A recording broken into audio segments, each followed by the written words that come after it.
Hindi lahat ng pintuan ay dapat nakabukas para daanan.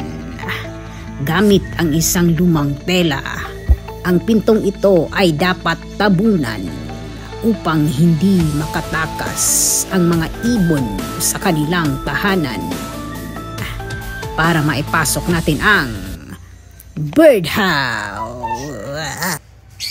Unya nga nung gas abilgas naman taan ni no. So nasulod na ako ang birdhouse nga among DIY ni Kuya. And Kuya balik sa to. Gas abilgas. Itaod na nako no. So nagluntod lang ko og lingkuranan, but our height cannot reach the heavens above. So naglisod gyud ta og taod sa kuan niya. Ako na dito siyang daan gibuslutan para sa yun na. So nag-away-away na gid ang mga birds pagtaod nato sa ilang birdhouse kay duha ra ba na siya ka hole. Nadaghan kayong bird. Hoy, mag-ilog gyud. Dayon so nabaguhan man sila. Ang uban ani sa naol nabaguhan man, so di ba gamay man sa to ang akong di ba? Gamay ang bangag sa kuan. Ang bangag sa birdhouse. Na naglisod yun ang birds ug sulod, so nag-adjust sila sa ilang body and ila pang gi-adjustan sad ang hole sa kuan birdhouse.